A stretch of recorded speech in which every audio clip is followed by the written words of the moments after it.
Hello all, Alison here. Welcome back to Words and Pictures for a few minutes of fun. We're going to have a few minutes of fun today, directly inspired by the frosty walk I went on yesterday, where I encountered piles of glorious leaves covered in an amazing sparkling hoarfrost. The hoarfrost was on the grasses and really sticking out like fingertips, but on the leaves it had sort of coalesced into various droplets and shimmering crusts of wonderful iciness. So I thought I would have a play with various leaves and creating a frosty look on them. I've got some real leaves that I've picked up in various places. We'll talk about that. I've got the leaf stamp on the go. We've been mixing up colours using these Kuretake paints, watercolour paints, but I've also got my Daniel Smiths on the table because I want to, you know, have those in the mix as well. But I wanted to say a quick word. I've also got some of the leaf fragment dies on the table, which is one of my favourite dies of all time. And a number of you have pointed out that it's quite similar to the stamp. But that is honestly, it's not those directly that inspired this. It's this painting of my own from October 2021 when I was doing Inktober. And I know Tim saw this and loved it. And it was pretty much at the exact same time that the leaf fragments came out. So there was clearly something in the air that year about tattered leaves going on. When I adapted this for the stamp, I really wanted to give it not quite such a decayed look, so that you have the option, of course, of making it more summery or springtime or other colours, so that it doesn't always have to be a completely autumnal game that you play with those leaves. So I adapted it slightly to create a branch that has a bit more flexibility. But yeah, so we're going to try and create some hoarfrost frostiness on these. In fact, why don't I pop in the little video showing you exactly what it is that I was inspired by today. While I'm here, let me just put in my occasional reminder that if you're enjoying the content here, you can make a contribution via Buy Me a Coffee. The link is always in the description below. You can buy me an occasional coffee. You can buy me one coffee, as many coffees as you like. You can become a regular contributor, in which case there are various bonuses on offer according to how much you choose to contribute. It's completely optional. But yeah, it's there if you want to help support me here at Words and Pictures, if you're enjoying what goes on here and finding inspiration, information, or anything of the sort. Let's take you into some frosty leafiness.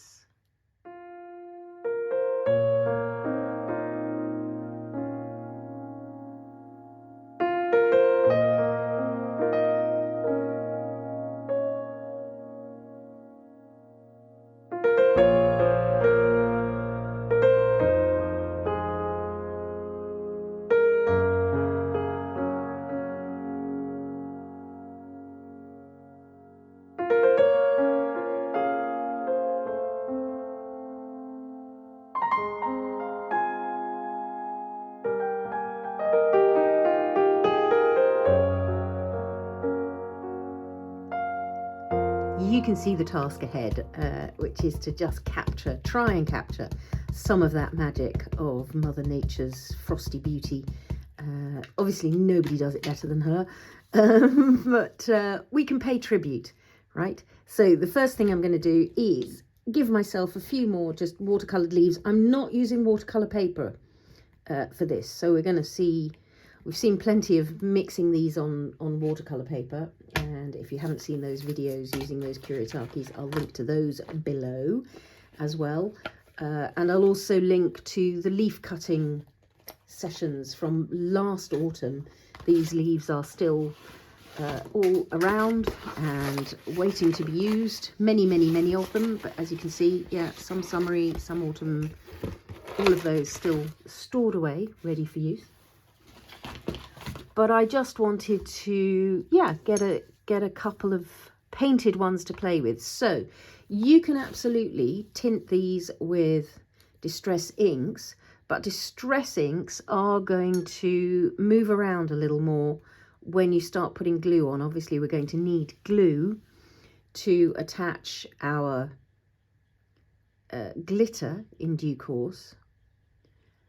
So as soon as you start putting glue over a water reactive medium, you run the risk of that medium moving around. I'm going to cut these out later, so I'm not terribly bothered about being precise with them. We mixed up lots of glorious colours in our colour grid, so I'm just doing some mixing on the fly here, right on the leaf, just letting the colours mix and move themselves. And because what I want is to be able to frost over the top of them, I think that the detail of how these colours mix is probably going to slightly vanish. And I'm also not going to be terribly bothered about leaving those tattered holes free. I think really under the frost, we probably want colour. So I'm going to mix quite freely here, just putting in a bit of zing from that yellow. Just letting the colours kind of do their thing. There's plenty of water for them to move into, and although I'm not using watercolour paper, you can see there's still a lot of playtime and movement available on this card. I think this is the PaperArtsy smoothie card that I've got here. It's a while since I cut up these quarters, so I'm not quite sure. I'm probably going to use these as individual leaves, so I'm not going to worry about painting the branch for now. I might just drop in a little bit of extra zing into a couple of these and let it move by itself. Let's have a little more of the, I think this was Mars yellow or some such, wasn't it? There's now a lot of paint on the surface of the card, so I might just pull some of that back using a slightly drier paint nib. So if I dry off my brush, I can pick that colour up without really disturbing too much of what's going on under there. And then just, I mean, some people have been interested in what I've been saying about opacity or a slightly different quality to these Kuretakes from the Daniel Smith that I'm used to using. So I thought I'd just do a quick little Daniel Smith version while I'm here. I haven't got all my Daniel Smiths with me, but we'll have a little play with what's in this box. Oh, what are you? A little bit of paper. So let's see what we've got. Let's have a little bit of burnt sienna light, because that's always fun. In fact, some of the best glowing autumn ones are not in this particular palette. They're in the other palette. I wonder how far away it is if I want to go and get it. So again, I'm letting the colours move by themselves. This is Aussie Red Gold. No, I am going to need to go and get the other palette. I think, yes, it is. It's on the stairs. I can see it. I just want a bit more firepower. Let's see what that's like, given we've got a bit of red going on in the other. There we go.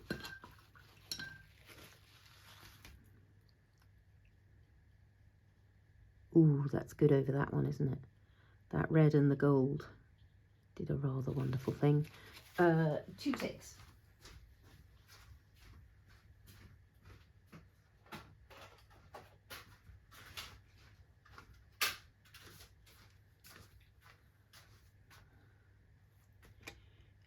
It's this Quin burnt orange that I love to have around if I'm painting leaves. It's got such firepower, as all Quinacridone colours do. Quinacridone colours have a particular glow to them that is, yeah, extraordinary, just glorious. So let's do that, and a little bit more here, and then let's put in maybe a little bit of Quin Gold Deep, or Quin Gold. Oh, we've also got, ooh, we've got the Nicolazo yellow. so much possibility. If I were playing on watercolour paper, I would have just a little bit more playtime than I've got from this.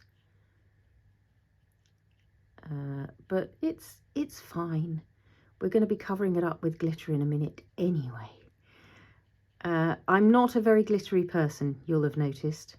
I like occasional amounts of shimmer, but I'm quite particular about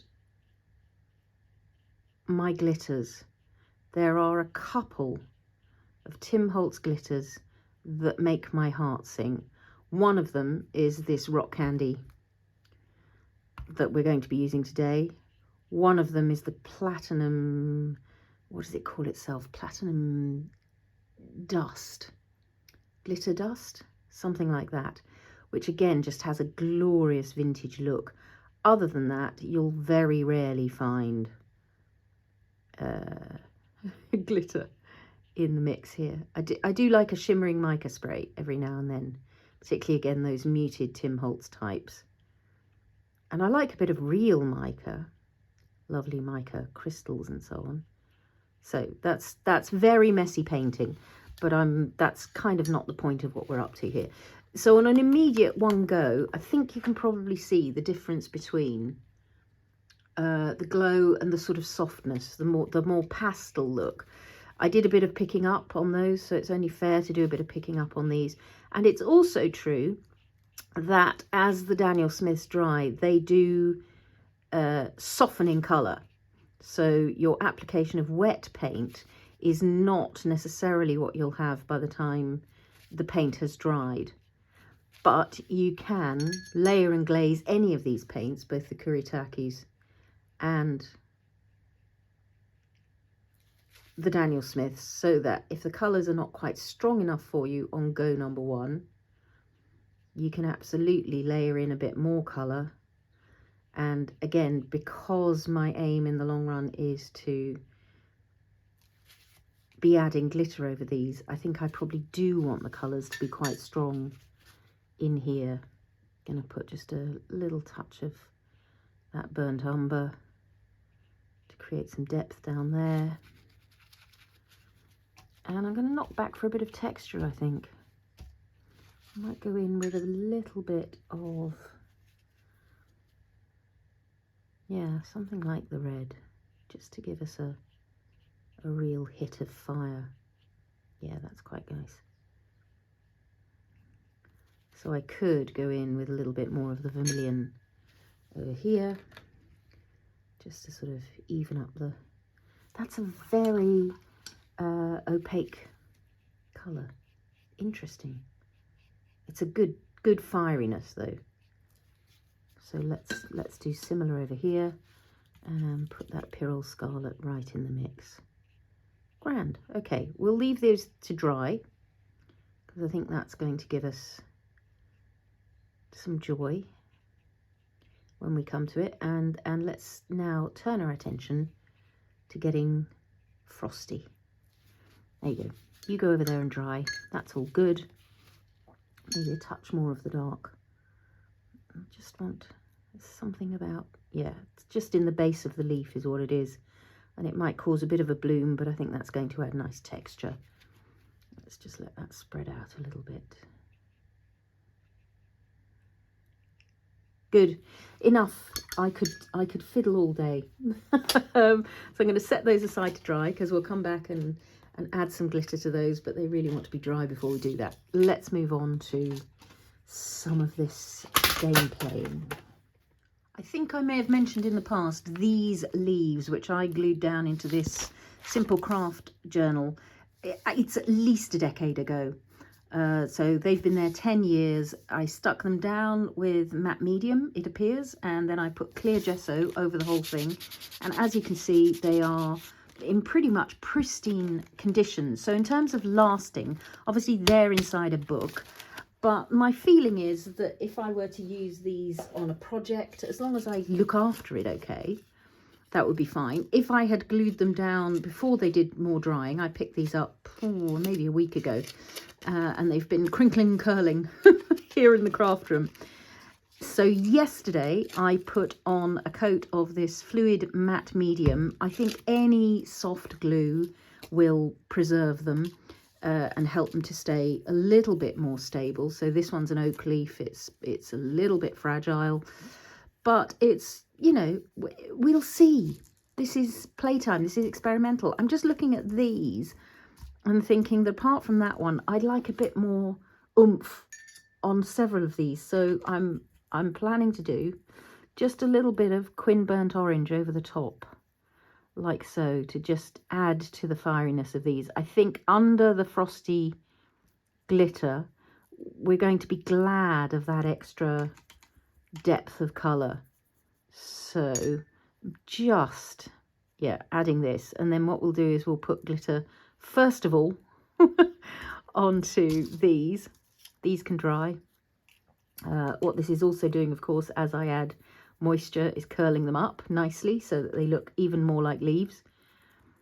Just a bit of extra colour onto these, I think, is going to be fun. Let's have a bit of maybe the gold.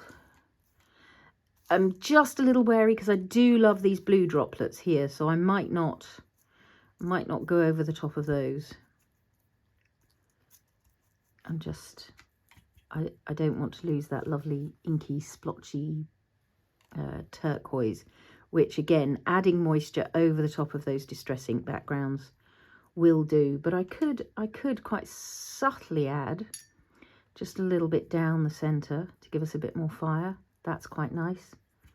Let's do the same here. So it's going to move some of them, but hopefully not all of them. That's quite nice. I'm going to put in a bit of sepia depth. So that's a lovely dark. That's all good. There. So those are going to do a bit of drying while we experiment with adding some glitter to here. I'm going to have to dry that off because I don't want that ink getting in my way from here on in. Back again shortly. Okay, so this is the glitter dust that I was talking about, the platinum. I'm afraid I don't think that's any longer available, but it does do a magic vintage thing.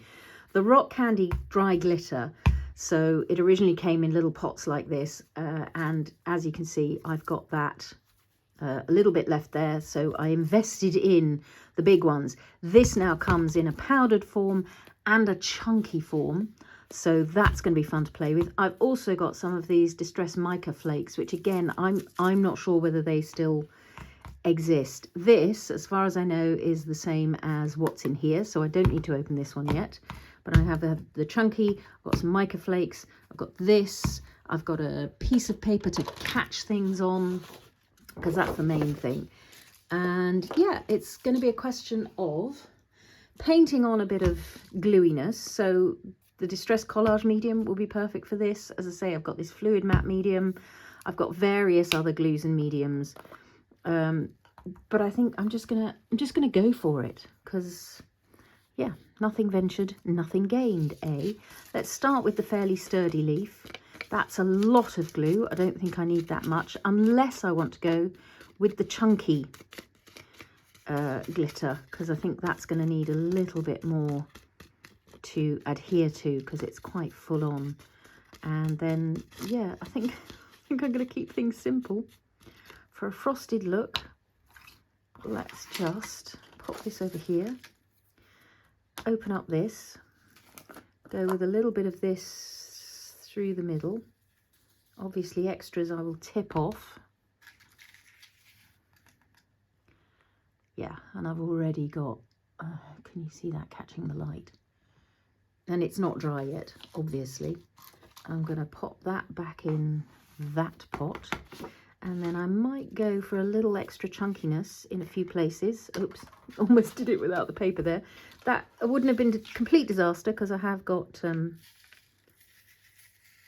just want to see if I can get a bit more crusting on a couple of those places where I didn't hit it with the other. So yeah, I've got different levels. Oh, is that magic or is that magic? So that's my thick crusty one. So now it's going to be a question of putting things back in the right pots, although haha, given this is sort of on the way to empty, what I could do is mix some chunky in with that, and then I can have them both on the go. One thing not to do is to put the glue lid onto the glitter pot. That would be a pity. Well, that seems to have worked okay, doesn't it? Let's put some more glue on here. So one reason I don't do glitter is because I'm not that shiny of a person. I tend to like things matte and rustic, but I do love catching light. This is the magic of glitter and shimmer to me, is their light catching properties. Just something that makes you think, wow, that's a shimmer of light happening there. So again, I think I'm going to go with a little bit of the regular down one side. Let's pop that away. I'm going to hit it with a little bit of the mica flake, I think. But the other reason I don't go for glitter too much is once you've got glitter on the desk, it's there for the duration. You don't, it just hangs around. So if you saw those big kind of gobbets of sparkly frostiness, I think that's what those mica flakes are kind of giving us, is a chunkiness, which is rather exciting. Did I even finish the thought that I was having? The thought that I was having is that given this is slightly empty, I could put a bit of the chunky in there and have a sort of ready pre-mixed version of that. I'm going to go with the regular over the rest of that, just to fill in the gaps in between the mica with the finer powder. That's also rather magical. And what I really love about what we've got already is the difference between those two kinds of shimmer. So one where there's clearly been a lot of moisture on the leaf, and so you've got that kind of gathering of sparkle, and one where you've got that softer, gentler shimmer. Very nice. Let's put a bit on the oak leaf, because I think the more layers of glue. Did I mention I'd already given these a coat of matte medium? Yes, I think I did. So they've had one coat. There used to be an advert back in the probably the 80s or 90s on British TV where they rubbed hand cream into leaves to prove that the hand cream would moisturize your hands. And so they had an autumn leaf in one hand that they rubbed the moisturizer on, and then they crinkled the unmoisturized one and it crumbled into dust, and they crinkled this one over here and it stayed beautifully perfect. So that's the chunky glitter going on there. So again, it's another slightly different look. It's somewhere between the fine powder and the mica, so it's a lovely combination of the two, that chunky. And what one could do, of course, is once this dries, see, this is what I mean about glitter getting everywhere. It's on the mat, even though I did this over the top of the other. So let's grab a couple of these while we're at it. Let's do some more of the same. So at the very beginning, I was mentioning if you've got a water-soluble medium underneath this, when you add the glue, that's going to move around. So distress inks stay very reactive to water. Watercolours, once they've dried, are less inclined to move around, generally. If you're using acrylic paint, obviously that will stay put. But I see that blue, lovely defined blue dot that we had has now gone walkabout a little bit, but I'm sort of fine with it. And again, given we're putting glitter over these, so I've got, how many leaves have I got? Yeah, I'm going to do about 3 with the fine glitter, 3 with the chunky glitter, and then a couple with a bit of mica on.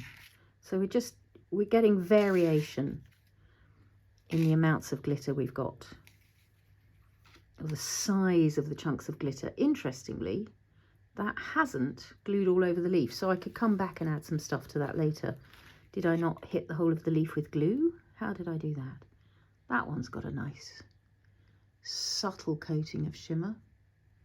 And again, as these dry, as the moisture of the glue diminishes in the background, these will become even sparklier. But this is already doing good things to my brain. I nearly put that back in the glue pot. Excellent work. Right, let's have you and maybe one of you with some chunky glitter. Yep. And while I'm at it, I might create a variation on you by putting some extra glue in places. So that was the other thing I got halfway through saying, was once these dry, you can gently add additional glue in places, and, you know, add a little patch of mica, add a little patch of additional shimmer with the chunky over the fine, as long as you're gentle with how you dab it on. So I'm going to try and put this on with a dabbing motion as opposed to a brushing motion to see if I can slightly preserve those blue dots behind. That's a little less. That's shifted a little less. Can you see that? Those blue dots have been preserved somewhat. Let's get some chunky stuff going onto these. This one's only on book page, so that's quite fragile paper, but certainly no more fragile than a leaf, an actual leaf. That's nice. That's caught the glitter beautifully. Let's shake some of this off. A good tap, even a little flick. So that one's got the fine grain going through the middle and then a bit of chunky around the outside. So it really is, what's sort of a joy about this is the variation of those. I hope you can see the magic on camera. This time of year, as we head into winter, as we head into maybe some festive projects coming your way soon, that is when glitter is going to appear on the desk. It's as specific to the season for me as the colour palettes. This is how my creative brain works. I find it very hard. So there are certain challenges that do Christmas in July, and my whole internal creative body just shrieks in protest. I'm not ready for Christmas in July, I'm afraid. I just can't do it. So on these, what did I say? I'm going to put some mica. And I'll add the mica, and then I think it's worth, after the mica, going for a little sprinkle with the fine-grained one, just to fill in any gaps in between. This is going to be quite chunky on that little leaf, but I think that's quite fun to have the really chunky version. Ooh, that's good. So yeah, I hope I shared the video. Well, I can check because I'll be doing it in the future. As I speak to you now, I'll be doing the editing in the future. As you're watching this, you'll already have seen the actual real leaf inspiration. And my aim is to have shown you the one where there were some really full-on little balls of frost on some of the leaves. And that's really what this mica version is capturing. So let's pop that away. I'm going to have a good clean of the desk at the end of today because there's just glitter going on. You can see that I've picked up inkiness here. So that's what I'm talking about with the moving of the mediums underneath. So I'm just thinking I'd like maybe to pick up a bit of this mica that's left on here. Or I could even do it. I've put a little bit of extra glue. That piece is just stupidly big, so I'm not doing that. That'd be much better on a different kind of project. There we go, to just pick up some of that. Right, so my next task is just going to be to cut out these leaves from earlier. That's our Kuretake, that's our Daniel Smith. And yeah, they both gleam, don't they? It's all good. It's finding the products that you enjoy. So this one's nearly dry, and again I'm just feeling like it's mostly the fine. So if I just put a little bit of extra glue through the middle there, And then I'm just going to add a little bit of extra chunky to there. If you're really, really bothered about not wanting to mix your glitters in as you put things back in the pots, you can see I've got some little bits of mica still on here. I'm not massively troubled by that going into the chunky box. If you are, then, you know, use a different piece of paper to catch your glitters. I'm going to put this back in chunky. There it is, bits of mica falling off, but we'll live. That, I think, was the mica.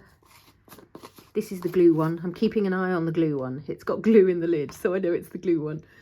I'm going to cut these out, and then we'll put glitter on these, and then we'll be done. We've got our little pile of frosted leaves. Back in a moment. Just as I wasn't particularly precious or precise about the painting of these, there's really no need to be particularly precious or precise about the cutting of them either. You know, leaves are imperfect. A little bit of jiggly, wobbly in and outing to create texture around the edges of these leaves is really what we're after. So I'm not, sometimes I'm cutting into the leaf, sometimes I'm cutting around the edge of the leaf. Partly because what I'm also going to do with these, I think I'll leave myself a little bit of stalk on that one, is just give them a little edging.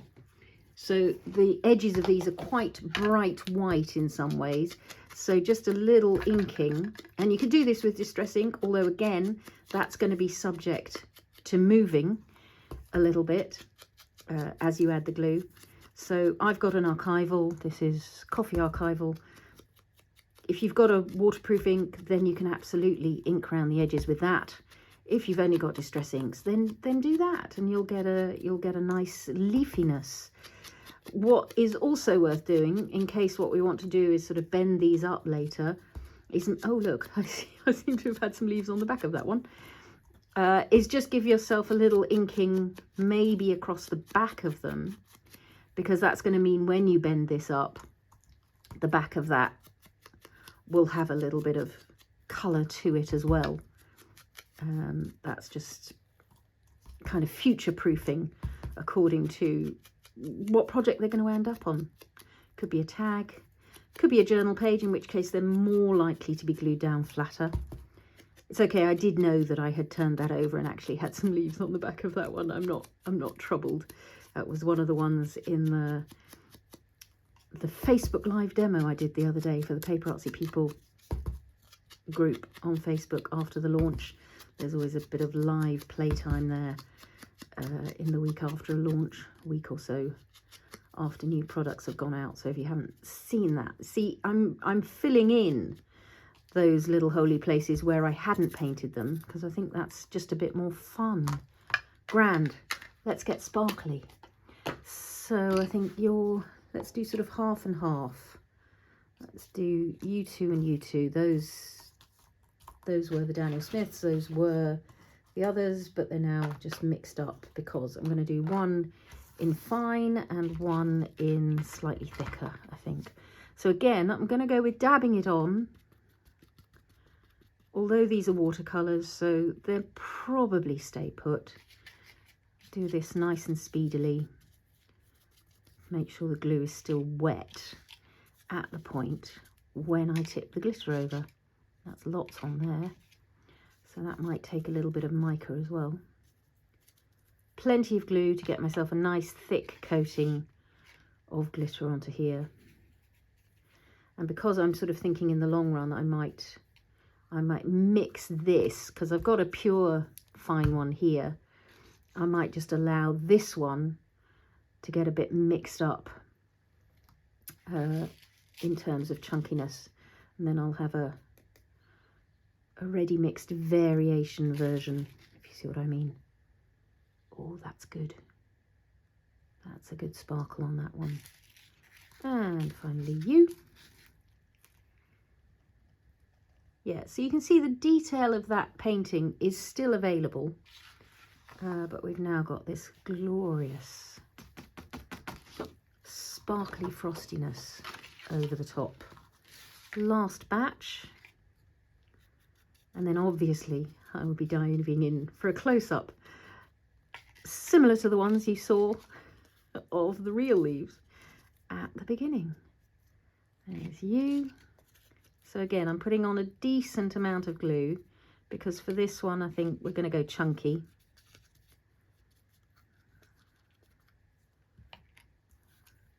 There we go. And as long as I put on plenty, it's going to glue, and we can always tip it back into the jar. Scrumptious.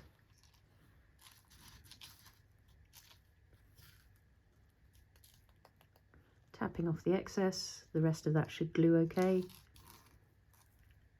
Tapping off the excess. I don't think I want to put mica over these necessarily because I'm quite enjoying being able to see the detail of the paint underneath. So I'm going to tidy up a little bit. I'm going to make sure I get the right lids back on all my jars here.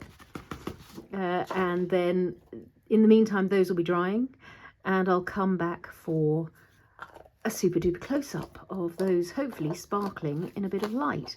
Thank you, as always, for your company today. I hope you've enjoyed that little bit of frosty autumnal playtime. I don't know if you can see these chunky glitter flakes that are on the mat, but that's equally the sign of a good time, isn't it? Where's the lid of this before I knock it over? Yeah. These bottles are pretty good because they're so bottom heavy. You're unlikely to send them flying, I hope, as long as you stay fairly controlled in your work. So stick around for the close-up of our frosty leaves. Thank you so much for your company today. If you'd like to leave comments or questions down below, by all means do. I'll leave a list of ingredients in the description as ever. And happy crafting all.